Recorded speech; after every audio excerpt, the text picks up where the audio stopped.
country. Amherst was a soldier of the king, and he came from across the sea. To the Frenchmen and the Indians he didn't do a thing in the wilds of this wild country, in the wilds of this wild country. And for his royal majesty he fought with all his might, for he was a soldier loyal and true. And he conquered all the enemies that came within his sight, and he looked around for more when he was through.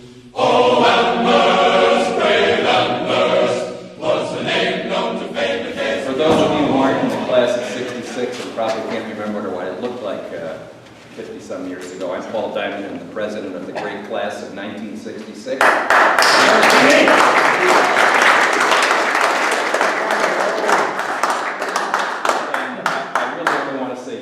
One is I want to thank Peter Sawyer for pushing to really make something happen for Ken.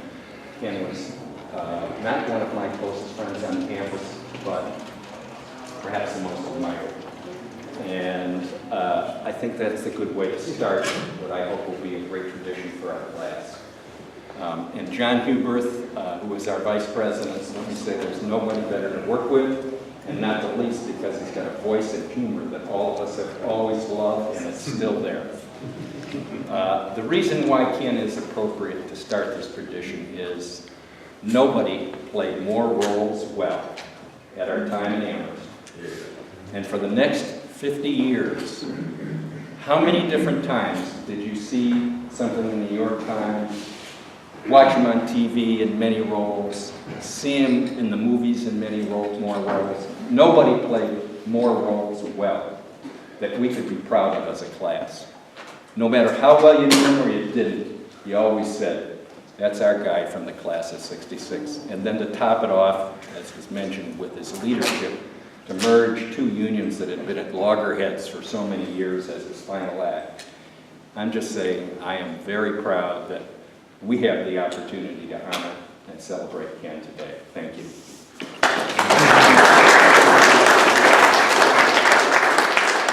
Well, I had an incident at homecoming in 2013.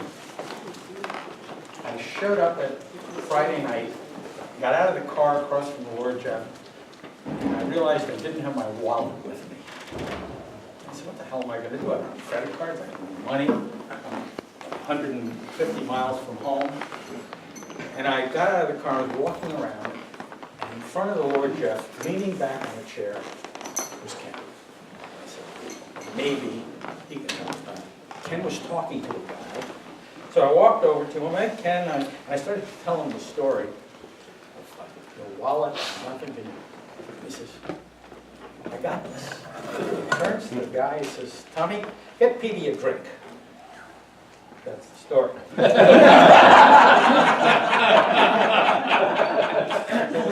Ken was born in 1944, as we've heard several times, in El Centro, California. And 2 years later, Sherilyn Sarkeesian, better known as Cher, followed. And that pretty much wraps up the history of El Centro, California.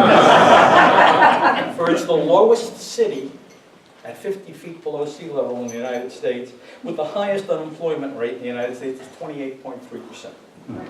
So the Howards quickly closed that show and moved east to Bucolic, Manhasset, Long Island, once the home of the Paynes and the Whitneys, and now the home of sexual predator Bill O'Reilly, and Anthony Scaramucci. But then it's the place where Ken and brother Don would hone their athletic skills. And in 2009, Ken joined Tiger Jacoby in the Manhasset High School Sports Hall of Fame. Tiger, of course, as we know, was widely recognized as the second greatest running back ever to don the pads of the Manhattan High School Indians, edged out by a guy named Brown, who also became a well-known actor, Jim Brown, and in fact played the role of Jefferson 3 years before Ken. It was actually Robert Jefferson in Not Thomas and the Dirty Dozen.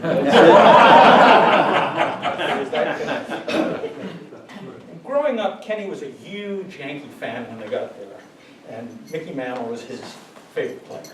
He had number 7s all over his bedroom. He has all kinds of memorabilia. Mickey this, Mickey that. He wore 7 in high school.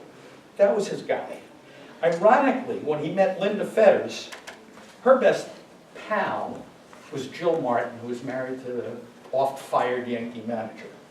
And legend has it that Mick may have pulled off a few stunts with the future Mrs. Howard. But then how many guys are lucky enough to sleep with their hero only 1 degree of separation?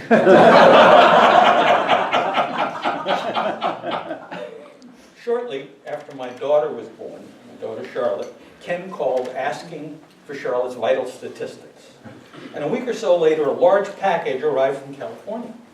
Barb and I were so pleased when we opened it that I just had to call Maureen. I said, Dave, you will never guess what I got from Ken Howard. And Dave said, a shadow box. I said, how the hell did you know? He said, what color is the shadow box? I said, it's white. Petey, you got a white shadow box from Ken Howard. He says he bought 30 of them. Whoever has a kid, he just changes out the blue or pink and he sends it to him. Anyway, I brought the shadow box. Which I wanted you all to see, the white shadow box.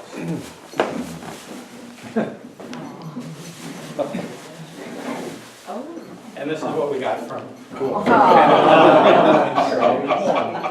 shadow box. Quite lovely, and it says she weighed 3 pounds 5 ounces. For those of you who know her, she no longer weighs 3 pounds and 5 ounces. 3 pounds. This still hangs in my guest bathroom.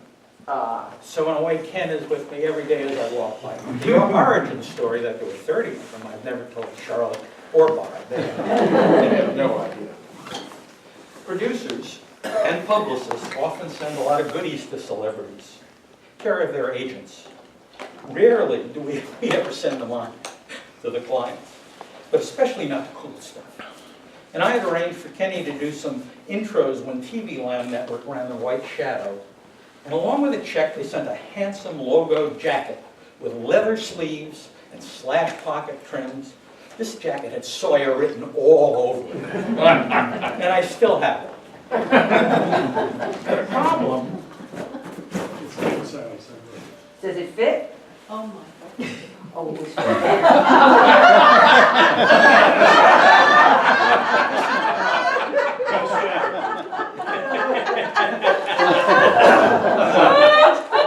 I'm looking for a guy 6'6" to give this to.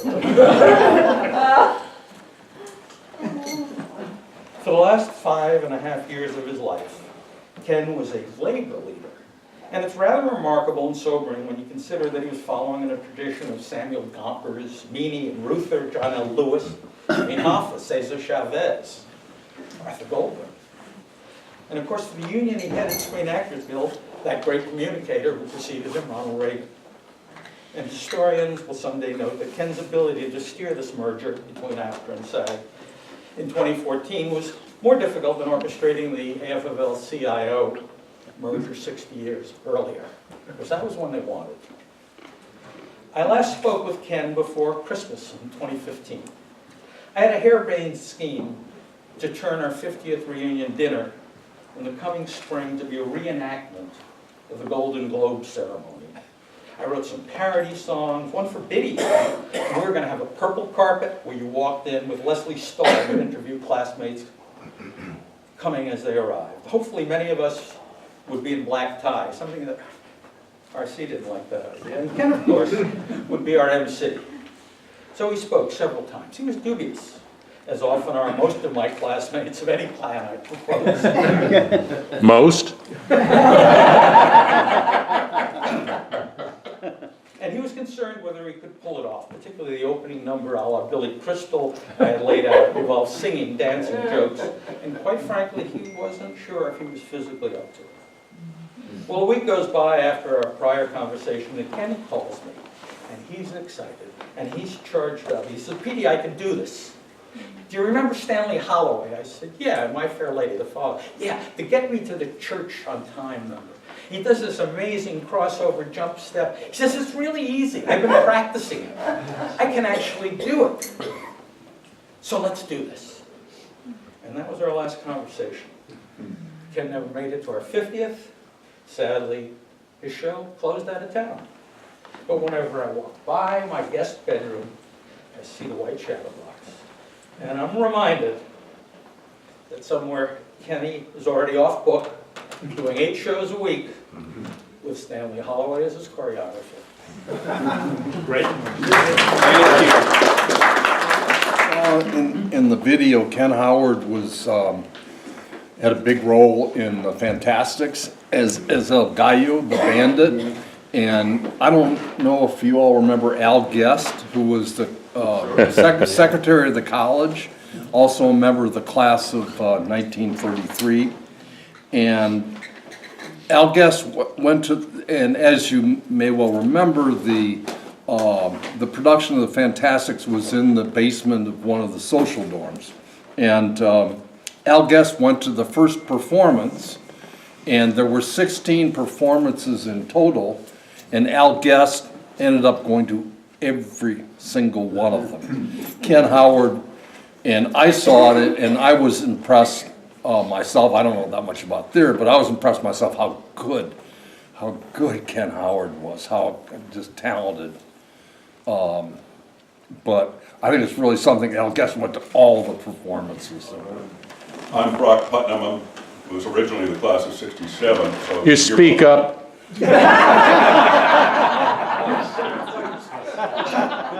He has the same problem I do. John and I were paired as, I believe, handsome romantic leads, or something like that, in Twelfth Night. Yeah. John played Andrew Aguecheek, and I played the very subtle role of Sir Toby Belch. But the year before, the same year of that, but an earlier performance, we did the 25th anniversary production of Friedrich Dürrenmatt's The Visit. Georgia Boughton, Walter Boughton's wife, played the lead role of Clara Zachanassian. And the whole progression of the play is watching a culture start thinking one thing and get taken down an entirely different track, and it ends with a rather somber end. In that production, Ken played Bobby the butler, and it was a non-speaking role. Now here's this guy with his terrific singing voice and all the rest of it, and Ken is effectively a mute in the whole thing. But every time you saw him on stage, your eye just followed him. I had a bit role that was right at the end, but I've never stopped kidding him about it. I said, you know, Ken, your first play and my first play at Kirby, I had more lines than you. He's forgiven me for that, I think. Years later, I ran into him in the street in Cambridge, and he had been talking with somebody about doing Twelfth Night. And he had been offered the shot at playing Belch, and he said, no, I've seen the ultimate Sir Toby Belch, and that was the kind of thing that Ken would do to make somebody feel good. And I don't think my feet hit the ground for about 3 days. He was that kind of guy, and awfully easy person to like, as well as to be totally in awe of. I think I first met Ken, I think he was a Russian chairman at AD. Does anybody confirm that? Yeah. He was an AD. Yeah. I was an AD. Yeah, I remember sitting with him one day and he was saying, who are you talking over there at Kai Sai? I said, Mike Driver. He said, I went to Kai Sai. Sorry. But in 1970, a unique set of circumstances happened in my life, and it changed my relationship with Ken forever. After I left Amherst, I was a Green Dean for a year, and got to know John quite well. And later on, John and I and Ken would have dinner in town here at the Lord Jeff. Can't hear you. Later on, John and I would have dinner at the Lord Jeff with Ken when he would come into town. And because I lived here. And then he would come over to our house for dinner, my wife Ariane. And one night, he and I were sitting around my piano. I have Some of you know I have a great aunt who had mental illness, and she gave me this grand piano when I was 5. And Bobby knows this because we played music together over the years. And I've always, Ken said, well, tell me about this piano. And he said, you know, it kind of looks like it needs to be refurbished a little bit. How old is it? And I said, well, it's going on 80, 90 years now. And he said, you really need to refurbish it, which we did right after that.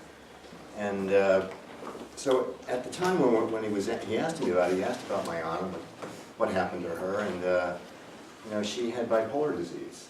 And she was a one-room schoolhouse teacher. She was a great lady. She gave me the piano. I played the piano 3-4 times a week. She was the dearest thing in the world to me as a child. And then one day she disappeared. And we didn't know what happened to her. It turned out she'd been hospitalized at the Institute of Living in Hartford, Connecticut, psychiatric hospital. And so I was 7 at this time. And I said, where's Allie? I said, well, she's in the hospital. I said, well, great, let's go see her. And my mother said, well, we can't go to that hospital. I don't get it with that. You know, Grandpa was in the hospital, he had a heart attack, we went to see Grandpa. So, well, you can't really go to a psychiatric hospital. Well, what's a psychiatric hospital? And so it turned out I refused to go to school until I saw, Bobby knows this story, until I saw my aunt. And my mother said, all right. So I had to get interviewed by the medical director of the hospital. And he realized I was pretty determined I was not going to give up until I saw my aunt and wasn't going to go back to school. So I saw her and I was stunned at the changes. And those of you who've known people who had major mental illness, it's stunning sometimes the difference that happens to them when they are hospitalized. She didn't look at all like herself. Her composure was different. She was a classy, you know, Irish Catholic woman with a lot of pizzazz. She just was incredibly depressed and downtrodden. Because she was at phenothiazines. Hmm? They put people in hospital. Phenothiazines, yeah. Back then. So she said to me, Robbie, are you playing Claire de Lune? I said, well, I'm stuck at the last bar, my teacher's ill.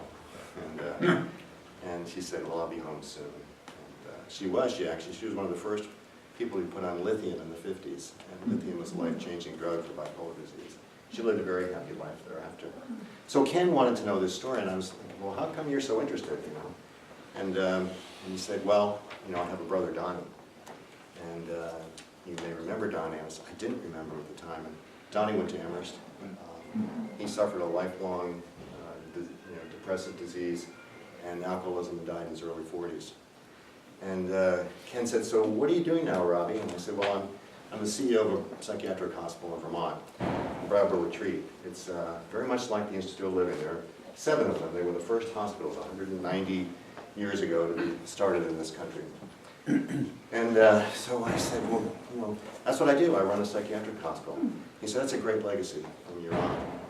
And then a year later, I called him and I said, hey, I'm having a 175th anniversary. I'd like to give you an award. And if you come, the award is called the Anna Marsh Award. It's about women, and in particular, who've had mental illness in this world. And I think you would be a great spokesman for that. And, would you consider telling your story? He said, I've never publicly told that story, but I'd be delighted to tell it for you. So he came to the retreat, and it was an amazing evening. There were 400, 500 people who were invited. It was under a big tent. Ken was there, and he was classy. He was his classy self. And he got up and he started to talk in this booming voice like you. And suddenly, his voice disappeared, and his tears rolled down. And as he told the story of Donnie, and he looked for a moment like my broken aunt. And it was all I could do, not to stay with it. I was in charge of the ceremony. I had to gain my composure. But when he told that story, it took a lot of courage to tell that story, particularly the role he played in the world. And that's what I admired so much about him, that he would take these causes of things that people needed to hear about, and he would leap into the fray, and he had a presence that made a difference. So what he said at the time was, this is about helping better the lives of those with mental illness. Mental health addiction is a critical issue that leaves no family or community untouched. I know. And it still hurts today. And then he cried.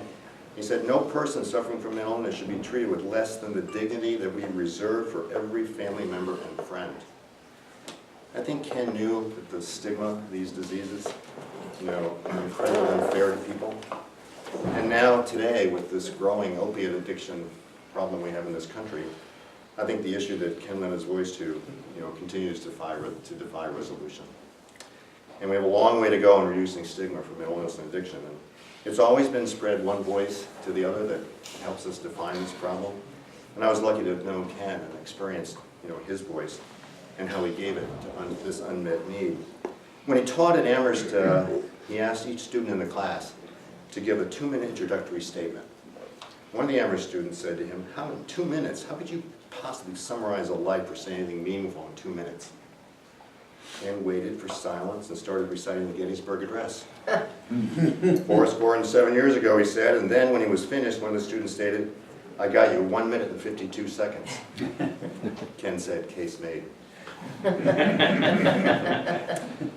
He was a tight knowing people. He certainly was a tight in my life.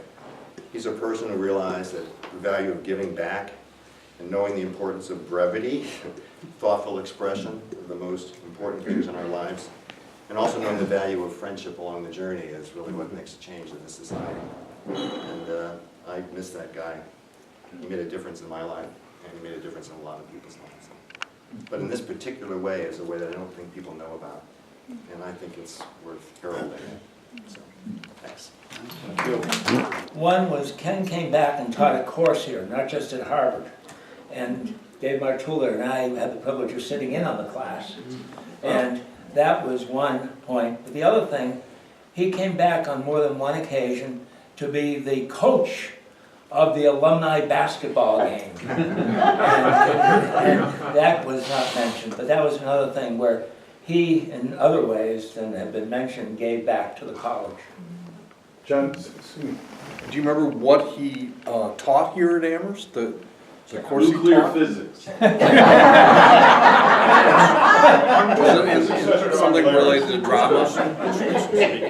Dave may have a better explanation. Yeah, drama. Film acting? Drama. He was in the drama But department. it was a film-related course in that, yeah. It was acting for film, I believe. My impression of it was that he was teaching a course which most of us in the room had, and that was a speech course. One of the things he was teaching was how to give talks in a variety of ways. And I remember the one time I went to his class afterwards, one woman came up and was chatting with him, and she was a basketball player on the women's side. And it was obvious that she got a lot out of this class. And then she gave a speech later at one of the college events, and she gave a wonderful job. Maybe it was due to Ken. So spontaneously, I didn't plan to tell the story because I didn't remember it, but we had this public speaking requirement, and it was quite brief, but you had to give a speech, and I gave some terrible speech. And so Ken gave a speech about population explosion in Malthus. And he actually drew some graph up on the board. It's the threshold of famine. And it was this great thing. So I was quite impressed. And so I saw him later in the day down in the gym, actually. And I said, "I didn't know you knew. How did you do this?" They made the whole thing up. He actually said some guy in his fraternity house had told him about it for about half a minute. And the whole thing was a fraud.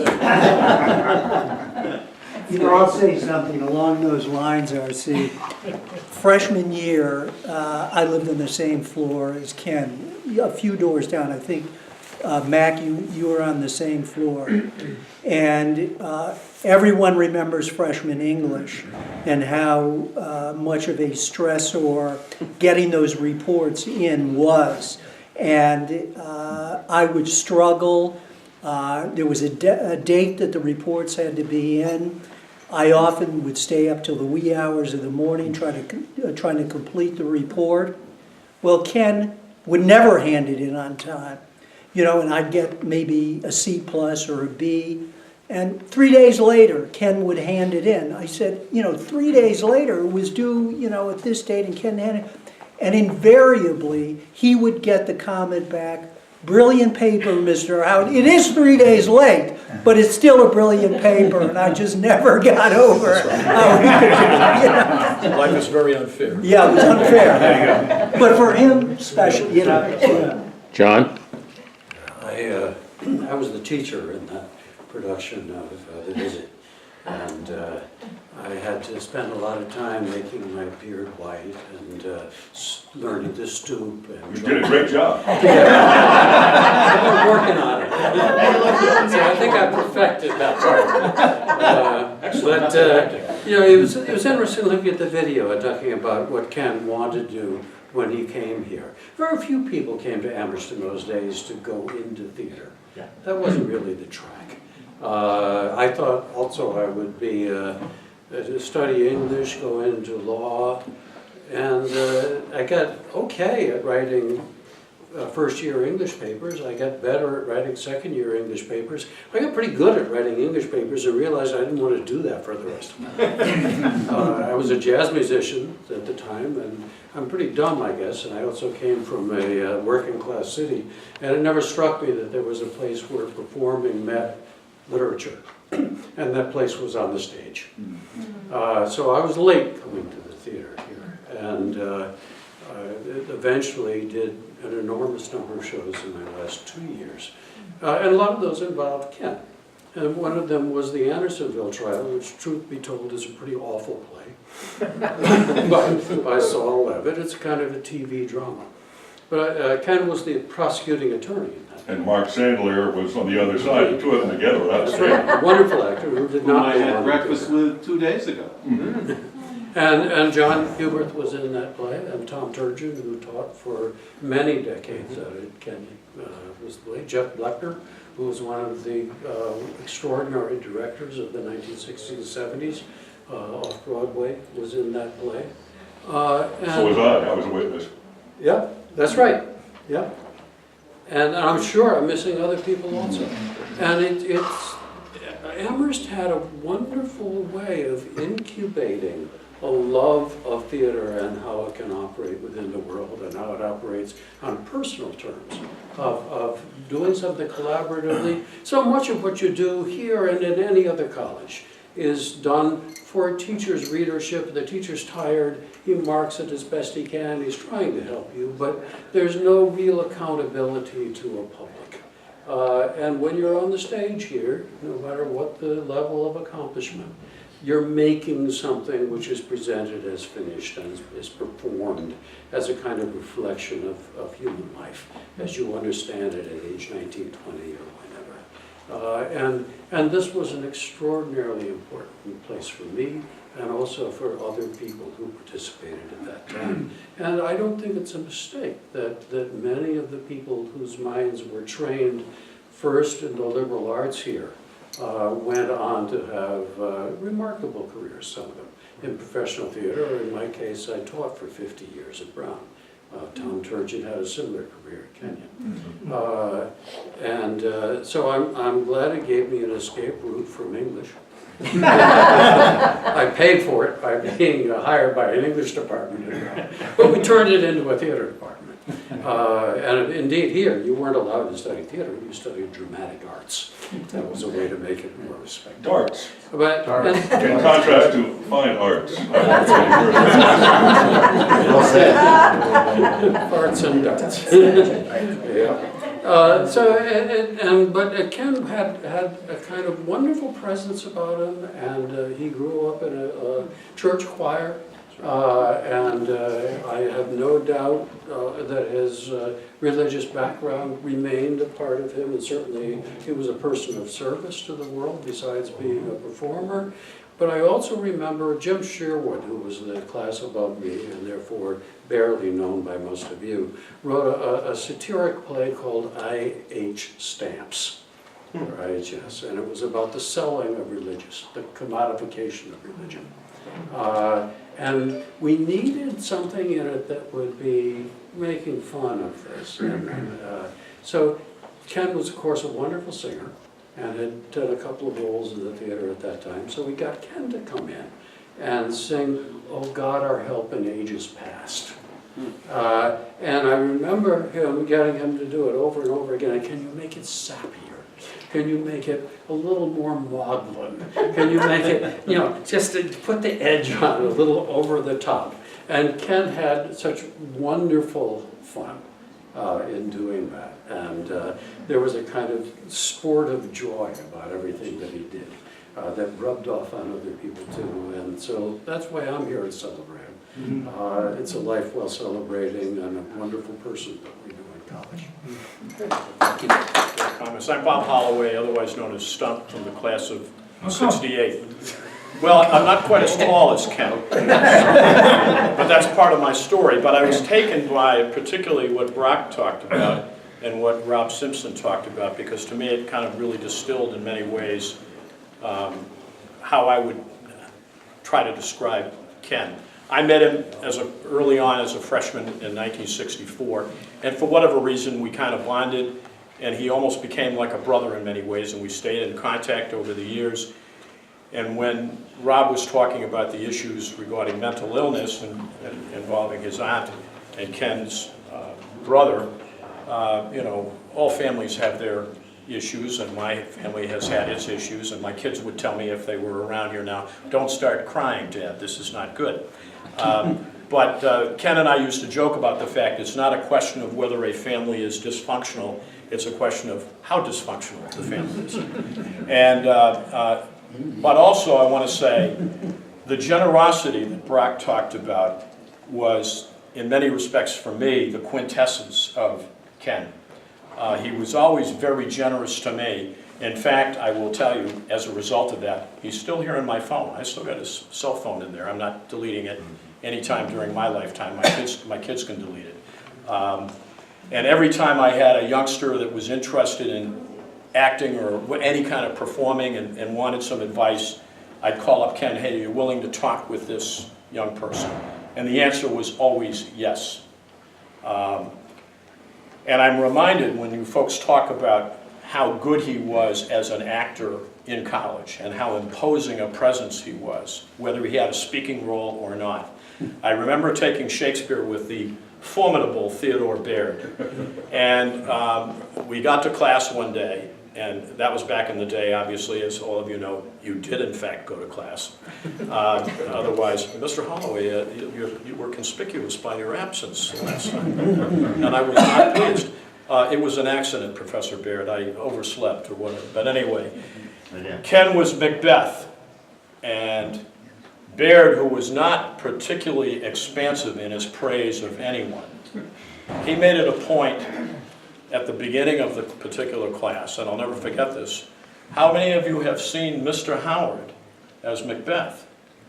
And, a few people raised their hands or whatever, and he said, "Well, it's a remarkable performance, although you never forget that it is Mr. Howard." And that really was part of it. No matter what role Ken played, I mean, he was in many respects, to me, larger than life. And he was a good friend, and he was, again, so generous, and that's what's coming through a lot here, that it is something that will stay with me until they're putting my ashes someplace or whatever they do with me. But thank you.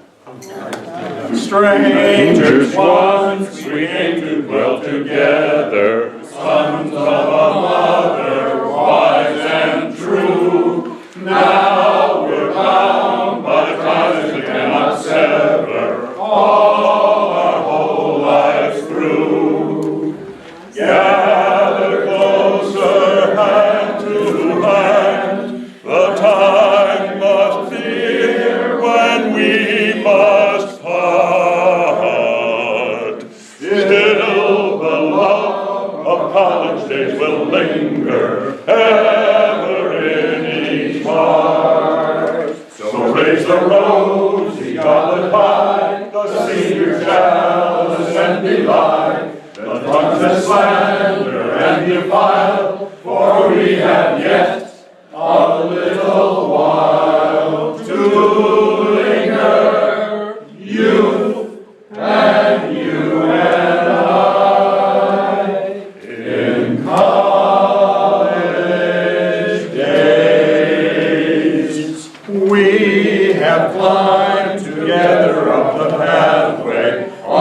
to the goal where life doth wait, where in bright and beckoning fields of promise lieth fame or fate. Formed among these dear old halls, friendships that can never die. Strength to keep us faithful to our manhood, to our purpose high. So raise the rosy goblet high, the senior chalice and belie the tongues that slander and defile, for we have yet a little while to linger, youth and you and I, in college days. Oh, Amherst, brave Amherst, was the name known to fame in days of yore. May it ever be glorious, till the sun shall climb the heavens no more. Oh, Lord Jeffrey Amherst was the man who gave his name to a college upon the hill, and the story of his loyalty and bravery and fame abides here among us still, abides here among us still. You may talk about your Johnnies and your Eli's and the rest, for they are names that time can never dim. But give us our only Jeffrey, he's the noblest and the best. To the end we will stand fast for him. Oh,